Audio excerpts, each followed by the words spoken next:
안녕하세요. 매일 아침 말씀 묵상에 오신 여러분을 진심으로 환영합니다. 1월 15일 월요일 주께서 다스리신다. 기억절 여호와께서 다스리시니 스스로 권위를 입으셨도다.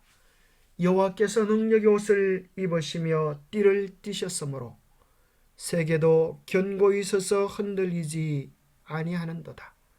시편 93편 1절.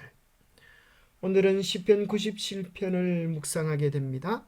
시편 97편 속에 누가 온 우주의 통치자인가에 대한 답이 나옵니다. 누가 온 우주의 통치자이겠습니까? 주님의 통치하심의 특징은 무엇일까요? 오늘 우리에게 주는 교훈은 무엇입니까? 이 세상 어느 곳에나 통치자, 관리자, 주권자가 존재합니다.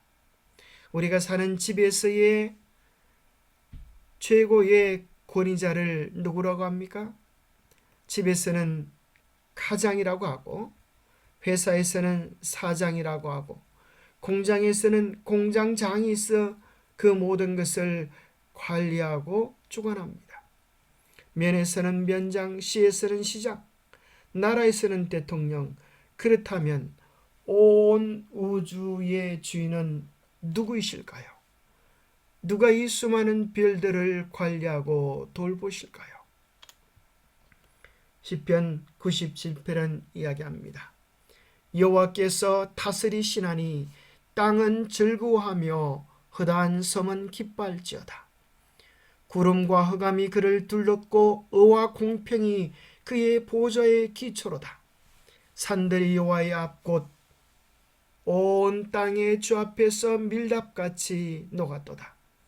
여호와여, 주는 온 땅 위에 지존하시고 모든 신들보다 위에 계시니다.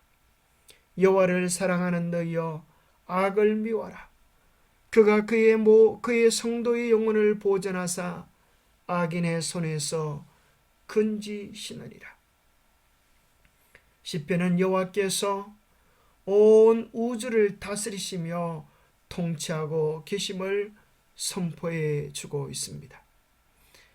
우리가 밤하늘의 별들을 볼 때 질서 있게 운행하는 별들을 보면서 도대체 누가 이 수많은 별들을 창조하시고 돌보시는지 궁금해할 때가 있습니다. 온 우주의 주권자, 통치자는 바로 창조주이신 주님이십니다. 주께서 다스리신다는 이 위대한 선언은 시편 93편, 96편, 97편, 99편에서 엄숙하게 선포됩니다. 그 메아리는 시편 전체에서 울려 퍼집니다. 주님은 존귀와 위엄과 능력으로 옷을 입으셨습니다. 구름과 흑암이 그분을 두르고 있지만 주님은 옷을 입음같이 빛을 입으십니다. 세심하게 선택된 이 언유는 왕의 존귀하심과 능력을 높이고 인간의 이해를 초월하는 하나님의 독특한 위대하심을 표현합니다. 주님은 온 우주를 통치하고 계시는데 그 통치하심의 특징은 무엇일까요? 시편 97편 2절은 의와 공평이 그 보좌의 기초로다 했습니다. 의로우심과 공평, 그것이 주님께서 온 우주를 통치하시는 정신이요, 바로 그것은 사랑이며 사랑의 십계명이 온 우주를 통치하시는 그분의 통치의 원리입니다. 십자가에서 드러난 무과적 사랑, 그것이 하나님의 통치의 원리이십니다. 주님의 통치는 창조, 구원, 심판의 사역에서 나타납니다. 우리가 다른 곳을 여행하다 보면 잘 가꾸어진 가수원 밭이나 혹은 벼를 심어놓은 논을 보게 됩니다. 누가 그 가수원을 가꾸고 논을 가꿀까요? 주인이 가꾸고 주인이 수확하러 오는 것처럼 바로 이 온 우주의 주인은 우주를 창조하신 하나님이시고, 가꾼다고 하는 것은 벌레를 잡고 식물들을 도와주는 하나님과 사람과의 관계 속에서는 구원에 적용되어지고, 수학은 심판에 적용될 수 있을 것입니다. 그래서 알곡은 모아 곡간으로 들이고 가라지는 꺼지지 않는 불에 태우는 마지막 결론이 심판으로 정의 내릴 수 있습니다.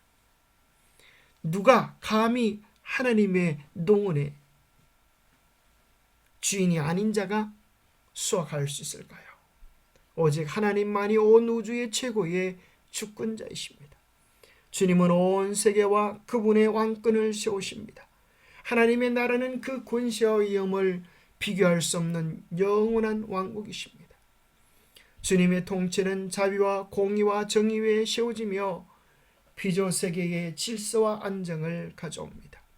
하나님의 통치는 하늘과 땅의 예배자들이 함께 하나님을 찬양하는 가운데 하나로 연합하게 합니다.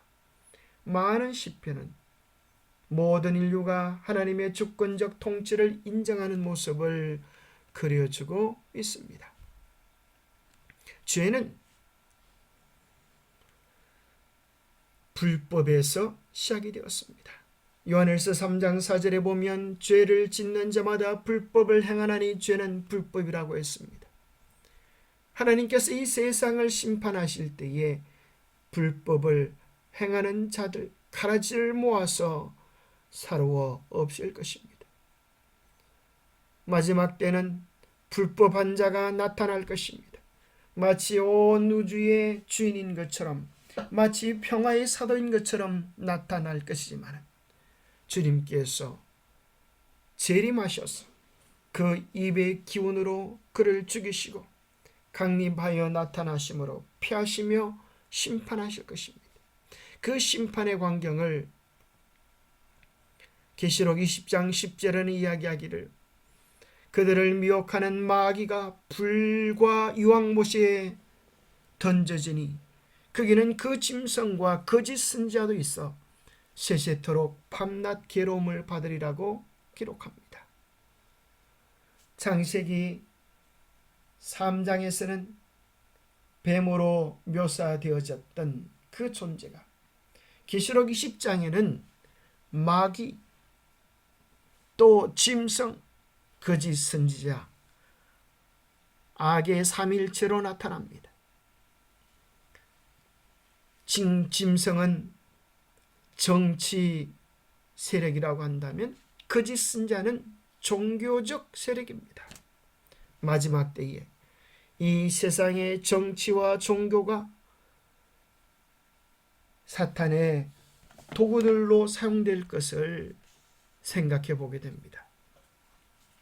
그런데 왜 사단과 함께 불사로워질 자를 거짓 선지자로 묘사할까요? 누가 거짓 선지자이겠습니까? 요한계시록을 기록한 요한은 요한일서 2장 4절에서 그를 아노라고 그의 계명을 지키지 아니하는 자는 거짓말하는 자라고 말하면서 진리가 그 속에 있지 아니하다고 이야기합니다. 요한계시록에서 말하는 거짓 선지자는 우리가 아는 단순한 거짓말이 아니라 하나님의 계명을 잘못 가르치고 하나님의 계명을 잘못 소개하며 순종하지 않는 자를 이야기해 줍니다. 그렇게 가르치는 지도자를 거짓 선지자라고 언급해 주고 있음을 우리는 요한계시록과 요한일서의 비교를 통하여 확인하게 되는 것입니다. 숫자가 중요한 것이 아닙니다. 힘이 중요한 것이 아닙니다. 우리가 하나님의 말씀 위에 계명 위에 바르게 서 있느냐 그렇지 않느냐가 절대 관건입니다. 왜냐하면 우리 가게는 다 하나님의 심판대 앞에 서게 될 것입니다. 무한한 표준을 따라 통치하시는 창조주, 하늘에 좌정하셔서 통치하시는 분께서는 우리의 유한한 표준을 따라 판단하지 않으시고 우리의 계산대로 적정하지도 않으신다. 만일 우리가 우리에게 큰 것은 하나님께도 커야 하고 우리에게 작은 것은 그분에게도 작아야 한다고 생각한다면 잘못이다. 만일 그분께서 동일한 능력만을 소유하셨다면 그분께서 우리보다 더 높임을 받으실 수 없으실 것이다. 그분은 우리보다 더 분명한 위대한 기준으로 만물을 통찰하시고 계실 것입니다. 기도하겠습니다. 하나님 아버지, 참으로 우리의 마음속에 예수 그리스도를 구주로 모시고 살아가는 것처럼 예수 그리스도의 통치 원리가 우리를 다스릴 수 있도록 도와주시옵소서. 온 우주를 주관하고 다스리는 공의가 하나님의 거룩한 계명이 우리의 삶에도 실현되게 도와주옵소서. 우리의 믿음의 눈을 더 크게 떠서 누가 온 우주를 다스리시며 통치하고 계시는지를 바라보게 하여 주시옵소서. 악이 득세하고 고난이 많음으로 굳건하던 믿음이 흔들리지 않게 하시고 영원히 변치 않으시는 주님의 신실하심을 의지하며 잠시 후에 끝날 이 싸움에서 주님을 바라보며 승리할 수 있도록 도와주옵소서. 누가 우주의 주권자이신지, 누가 다스리시는지, 누가 이 세상의 역사를 결론낼 것인지에 대한 바른 가치관을 가지고 우리의 시대를 바르게 살아갈 수 있도록 지혜와 총명과 믿음을 다하여 주시옵기를 우리 주 예수 그리스도 이름 의지하여 간절히 간구하옵나이다. 결국은 세상 모든 것이 주님의 뜻대로 이루어지게 될 것입니다. 오늘 우리는 내 뜻을 고집하는 자입니까? 아니면 주님의 뜻에 순복하기를 즐거워하는 자입니까? 날마다 주님과 교제하는 기쁨이 우리 안에 가득하기를 축복합니다. 감사합니다.